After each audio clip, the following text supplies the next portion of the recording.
ही कहाणी बिहारच्या एका लहानशा गावातील आहे, जिथे एक मुस्लिम कुटुंब राहत होतं. कुटुंबात आई वडील आणि त्यांचा एक मुलगा होता, ज्याचं नाव शौकत अली होतं. शौकत अलीचे वडील दारूच्या आहारी गेले होते आणि ते आपल्या बायको मुलाकडे लक्ष देत नव्हते. शौकत अलीची आई कठोर परिश्रम करून घर चालवत होती.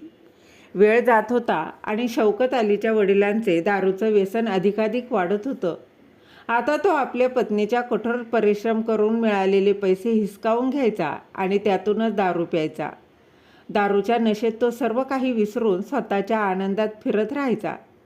शौकत अली जसा 11 वर्षाचा होतो त्याचवेळी त्याच्या आईचंही निधन होतं, कारण त्याची आई नेहमीच आजारी राहायची आणि योग्य उपचार न मिळाल्यामुळे तिची प्रकृती आणखीनच खालावत गेली. आईच्या मृत्यूनंतर शौकत अलीचे शेजारी त्याच्या वडिलांना टोमणे मारू लागले. ते म्हणायचे, कसला बाप आहेस तू? ना तर आपल्या बायकोची नीट काळजी घेऊ शकला, ना आपल्या मुलाच्या भवितव्याची तुला फिकीर आहे. या सर्व ताणांमुळे शौकत अलीचे वडील त्याला सोबत घेऊन गाव सोडून जातात. ते दोघं मुंबईच्या ट्रेनमध्ये बसतात आणि मुंबईकडे जाण्यासाठी निघतात.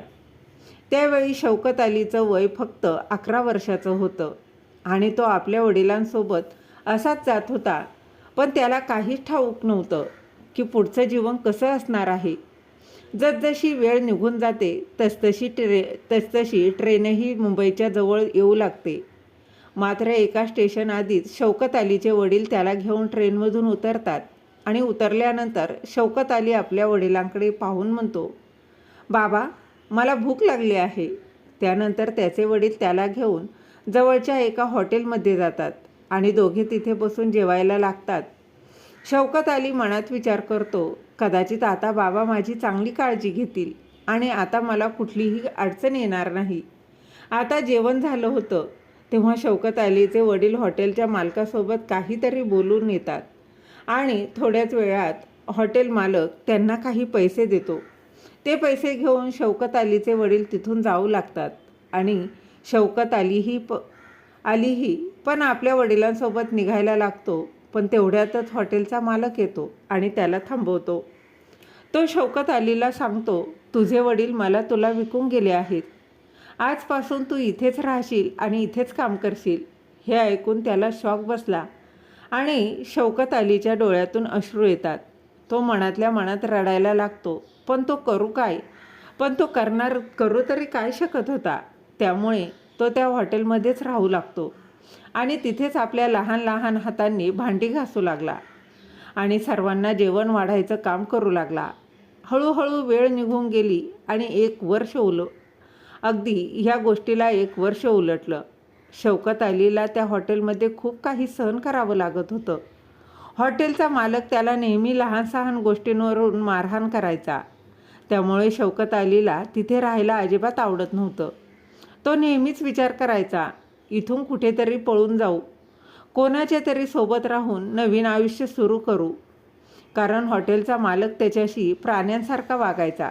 त्याच्या जीवनात असे काहीही नव्हतं जे त्याला आनंद देऊ शकेल, फक्त एक गोष्ट सोडून, आणि ती म्हणजे जेव्हा त्याला जास्त काम नसायचं किंवा कामातून थोडाफार मोकळा वेळ मिळायचा की तो हॉटेलच्या बाजूला असलेल्या फुटपाथवर खेळायला जायचा. तिथे 2 अजून मुले खेळायला यायची. नरेश आणि महेश नावाची 2 गरीब मुलं तिथे त्याला भेटायची. तेही त्याच्याच वयाचे होते आणि इकडे तिकडे खेळत असायचे. शौकत अली त्यांच्यासोबत थोडा वेळ खेळायचा आणि त्यातूनच त्याला आनंद मिळायचा. आता शौकत अली 12 वर्षाचा झाला होता. असेच 6 महिने हळूहळू निघून गेले होते. एके दिवशी संध्याकाळी शौकत अली नरेश आणि महेशसोबत खेळण्यात रमला आणि त्याला वेळेचं भान राहत नाही. त्याच कारणांमुळे शौकत अली हॉटेलवर वेळेवर पोहोचू शकत नाही. जेव्हा मालकाला कळतं की शौकत अली अजूनही हॉटेलवर आलेला नाही आणि त्यामुळे तो विचार करतो की आता भांडी कोण धुणार. जसजसा वेळ जातो तसतसा मालक चिडचिड करू लागतो आणि शेवटी शौकत अली परततो आणि त्याचवेळी मालक त्याच्यावर रागाने ओरडू लागतो आणि त्याला खूप मारतो. त्यानंतर शौकत अली चुपचाप मार सहन करतो आणि रोजच्यासारख्या आपल्या कामाला लागतो. पण तेवढ्यातच अचानक त्याच्या हातून एक काचेचा ग्लास तुटतो आणि हे पाहून शौकत अली खूप घाबरतो आणि घाबरून मालकाकडे पाहतो. आता हॉटेल मालक ताबडतोब जवळच ठेवलेली एक लाकडी काठी उचलतो आणि शौकत अलीला मारण्यासाठी त्याच्याकडे झेप घेतो. इतक्यात शौकत अली घाबरून तिथून पळून काढतो आणि पळ काढतो. पळता पळता शौकत अलीच्या फुटपाथच्या कडेला एक झोपडी दिसते. तो पटकन त्या झोपडीत शिरतो. आत पाहतो तर ती झोपडी त्याच्या मित्रांची म्हणजेच नरेश आणि महेशचीच होती, जे त्याच्यासोबत फुटपाथवर खेळायचे. आणि तिथे त्यांची आई रीनादेवी ती देखील असते. रीनादेवी अचानक एका लहानग्या मुलाला त्याच्या झोपडीत पाहून विचारते, बाळा तू कोण आहेस आणि इथे काय करत आहेस? तेव्हा शौकत अली घाबरून सांगतो, आई माझी खूप वाईट अवस्था आहे. माझ्या मागे हॉटेलचा मालक मला मारण्यासाठी धावत येत आहे. कृपया करून मला कुठेतरी लपवून ठेवा, नाहीतर तो आज मला ठारच मारेल. हे ऐकून रीनादेवी त्याला समजावते आणि त्याच्या मित्रांच्या शेजारी त्याच बिछाण्यात त्याला लपवून ठेवते, जिथे नरेश आणि महेश आराम करत होते. आता रात्रीची वेळ झालेली असते. थोड्या वेळाने शोधत शोधत हॉटेलचा मालक त्या परिसरात फिरत येतो. रीनादेवीच्या झोपडीजवळ येऊन हॉटेलचा मालक विचारतो, ताई तुम्ही एका 12 वर्षाचा मुलगा इथे पाहिलात का? तो माझ्यापासून लपत पळत आहे. रीनादेवी बघते, हॉटेल मालकाच्या हातात एक भली मोठी काठी आहे आणि डोळ्यात त्या मुलाबद्दलचा राग तिला अगदी स्पष्ट दिसत असतो. तर रीनादेवी शांतपणे उत्तर देते की नाही, तो इथे आलेला नाही. तुम्ही कुठेतरी दुसरीकडे शोधा. त्यावर हॉटेलचा मालक त्या ब्लँकेटच्या दिशेने बोट दाखवून विचारतो, ताई या ब्लँकेटच्या खाली कोण आहे? रीनादेवी लगेच सांगते की यात माझी 2 मुलं आहेत. ते दिवसभर शाळेत असतात. आता त्यांच्या आरामाची वेळ आहे, त्यांना झोपू द्या. हे ऐकून हॉटेलचा मालक काहीसा निराश होतो आणि तिथून निघून जातो. तो आसपास इतर ठिकाणी शौकत अलीचा शोधत घेत असतो आणि यानंतर रीनादेवी शौकत अलीला ब्लँकेटच्या आतून बाहेर काढते. त्याच वेळी नरेश आणि महेशही उठून उभे राहतात. दोघांनाही शौकत अलीबद्दल सर्व कथा आधीच माहीत असते, कारण जेव्हा ते एकत्र खेळायचे तेव्हा शौकत अलीने त्यांना आपली संपूर्ण कहाणी सांगितलेली असते. त्यामुळे नरेश आणि महेश हे आपल्या आईला संपूर्ण कथा सांगतात की आई, याच्या वडिलांनी याला काही पैशांसाठी हॉटेलमध्ये विकलं आहे आणि हॉटेलचा मालक त्याला वारंवार मारतो आणि त्याच्याकडून काम करून घेतो. हे ऐकून रीनादेवीच्या डोळ्यात पाणी येतं. शौकत अलीच्या चेहऱ्यावरची निरागसता तिला वेगळीच जाणवते. मग रीनादेवी त्याला विचारते, बाळा तू काही खाल्लं आहेस का? शौकत अली नाही म्हणून मान हलवतो. तेव्हा रीनादेवी त्याच्यासाठी थोडं अन्न आणते, जे तिच्या मुलांचं खाऊन उरलं होतं. तेच रीनादेवी आपल्या हातांनी शौकत अलीला अन्न भरवते. खाण्यात गुंतलेला शौकत अली हळूच रडू लागतो आणि त्याच्या डोळ्यातून अश्रू ओघळू लागतात. हे पाहून रीनादेवीच्याही डोळ्यात पाणी येतं. तेव्हा रीनादेवी त्याचे अश्रू पुसत म्हणते, बाळा काळजी करू नकोस. आजपासून तुला कोणत्याही त्रासाला सामोरं जावं लागणार नाही. शौकत अली भावूक होऊन विचारतो, मी तुम्हाला आई म्हणून हाक मारू शकतो का? मला असं वाटतं की माझी पण एक आई असावी आणि तुम्हाला मला अन्न भरवताना पाहून मला माझ्या आईची खूप आठवण आली. तीही मला नेहमी अशीच स्वतःच्या हातांनी अन्न भरवायची. हे ऐकून रीनादेवी हसत म्हणते, अरे बाळा काही हरकत नाही. माझी 2 मुलं आहेत, आणखी तुलाही सांभाळीन. त्यानंतर त्या शौकत अलीला आपल्या जवळच ठेवून घेतात. परंतु हॉटेलचा मालक वारंवार त्याला शोधण्यासाठी तिथे येत राहतो आणि त्या प्रत्येक वेळी त्यांना शौकत अलीला लपवावंच लागत होतं. या सर्व गोष्टी पाहून रीनादेवी आपल्या मुलांसोबत तिथून 15 किलोमीटर दूर एका नवीन झोपडीत स्थलांतरित करते आणि आपल्या 3ही मुलांना तिथे घेऊन राहायला लागते. शौकत अली आता त्यांच्यासोबत खेळू लागतो आणि रीनादेवी आपल्या 3ही मुलांची NGOमध्ये प्रवेश करून घेते, कारण त्यांचे 2ही मुलं आधीही एका NGOमध्ये शिकत होते. त्याच NGOची एक शाखा तिथेही होती. त्यामुळे त्या शाखेत जाऊन आता ते 3घंही शिकू लागतात. हळूहळू वेळ निघून जाते आणि ते 3घंही शिकून 10वीत पोहोचतात. NGOमध्ये सर्व मुलांना जेवण मिळत असे आणि पोटभर जेवणाच्या अपेक्षेने ते चांगले शिकू लागतात. शौकत अली आता अभ्यासात खूप हुशार होता. 2 वर्ष अजून जातात आणि त्यात मुलाची शालेय शिक्षण पूर्ण होतं. पण शौकत अली अभ्यासात खूप हुशार असल्यामुळे त्याला पुढे शिक्षण घ्यायचं असतं. आणि एके दिवशी संध्याकाळी सर्व मुलं आपल्या आईजवळ बसलेले असतात तेव्हा शौकत अली आपल्या आईला सांगतो, आई, मला पुढे शिकायचं आहे गं.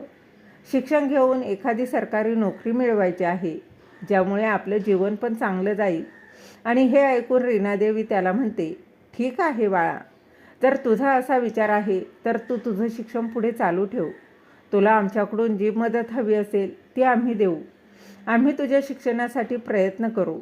पण जिथे ही NGO होती तिथे जवळपास कुठेही कॉलेज नव्हतं, त्यामुळे शौकत अलीला थोडं दूर जाऊन राहावं लागलं. तिथे जाऊन तो एक PG घेतो आणि त्यामध्ये राहायला लागतो.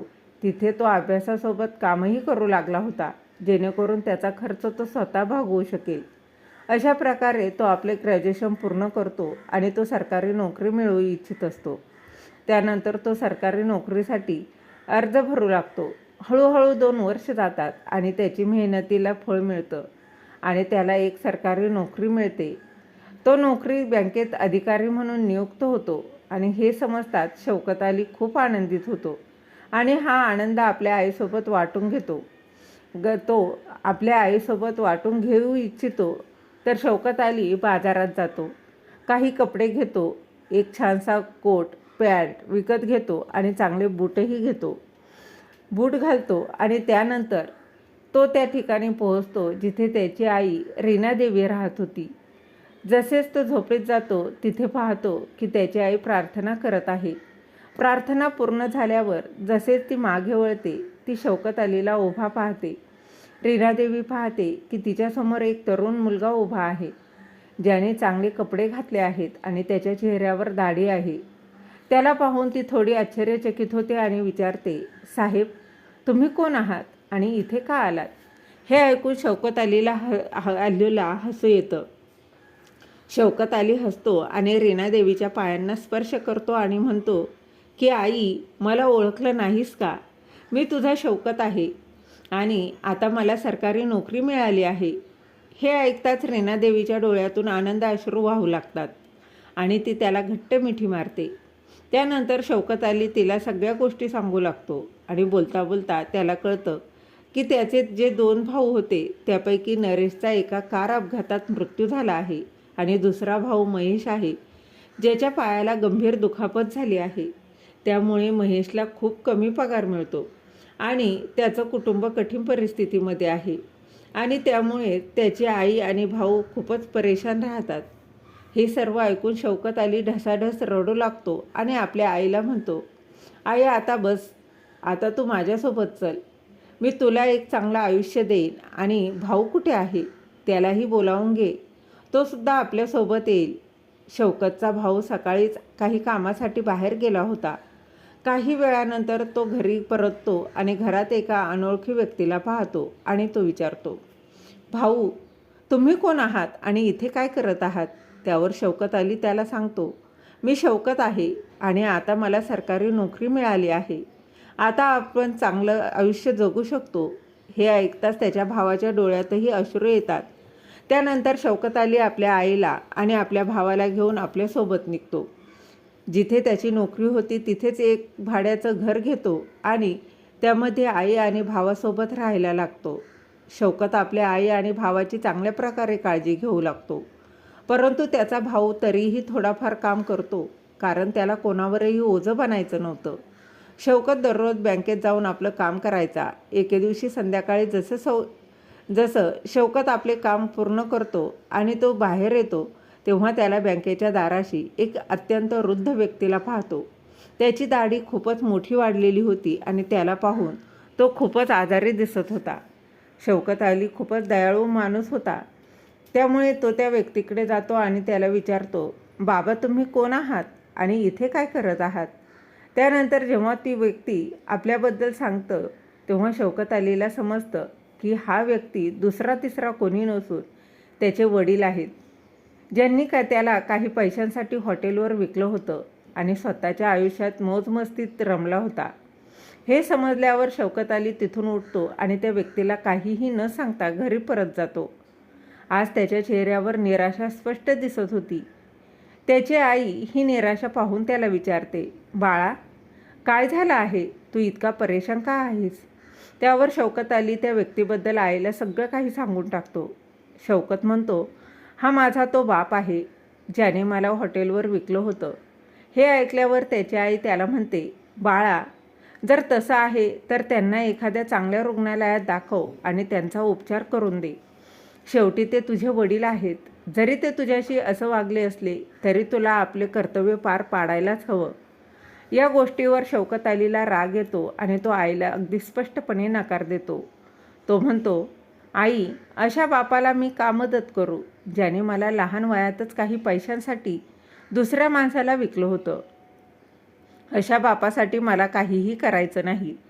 पण त्याची आई त्याला समजावते, बाळा, जरी त्यांनी तुला मोठं करताना काही केलं नसलं तरी त्यांनी तुला जन्म दिला आहे. जन्म दिल्यामुळे ते तुझे वडील आहेत आणि त्यांची सेवा करणं हे तुझं कर्तव्यच आहे. हीच खऱ्या माणुसकीची शिकवण आहे. आईच्या शब्दांनी शौकत अलीच्या मनात विचारांची उलथापालथ सुरू होते आणि त्याला जाणीव होते की त्याने आपल्या वडिलांना उपचारासाठी दाखवायला हवं.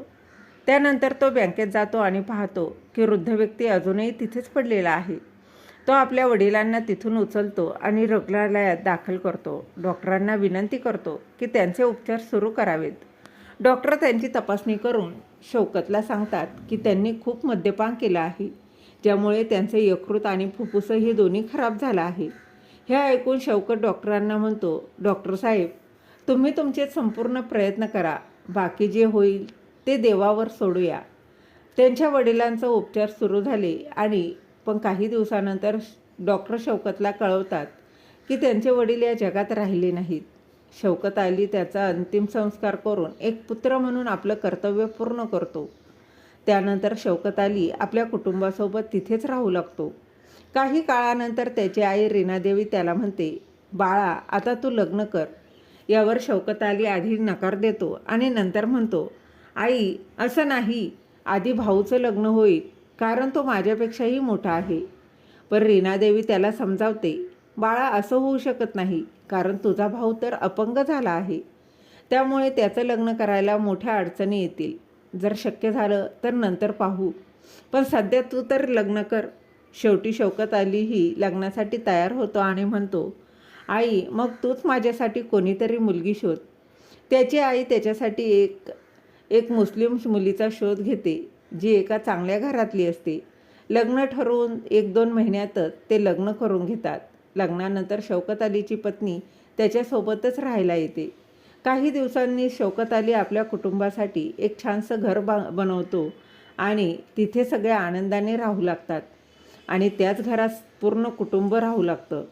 घरात एका खोलीत शौकत अलीची आई पूजा आणि पाठ करत असायची, तर दुसऱ्या खोलीत त्याची पत्नी नजाम पडत असे. त्याची पत्नी नमाज पडत असे. या प्रकारे कुटुंब एक गुलदस्त्याप्रमाणे हसतमुख राहत होतं. सध्या शौकत अलीची 2 मुलं आहेत जे मोठी झाली आहेत आणि चांगले शिकतही आहेत. शौकत अलीच्या आईच्या आईचे वृद्धापकाळाने निधन झालं. त्याचा भाऊ अजूनही त्याच्यासोबत राहतो, पण त्याचं लग्न अजूनही झालं नाही. तरीही शौकत अली त्याची अगदी उत्तमपणे काळजी घेतो. तर मित्रांनो, ही एक अशी गोष्ट आहे एका मुलाच्या आयुष्याची, ज्याच्या वडिलांनी त्याला काही पैशांसाठी हॉटेलवर विकलं होतं, पण त्याने आपल्या आयुष्याला एका नवीन दिशा दिली आणि खूप मेहनत करून एक नवीन उदाहरण निर्माण केलं. शौकत अलीचेच कष्ट आणि त्याच्या आई रीनादेवीच्या समजुतीने त्याच्या आयुष्यात चांगले बदल झाले. तुमचे शौकत अलीबद्दल काय विचार आहेत, काय मत आहे? रीनादेवीबद्दल तुमचं मत काय? कृपया कमेंटमध्ये नक्की सांगा. कथा आवडली तर कथेला लाईक, शेअर, सबस्क्राईब नक्की करा. भेटूया अशाच नवीन कथेसोबत. तोपर्यंत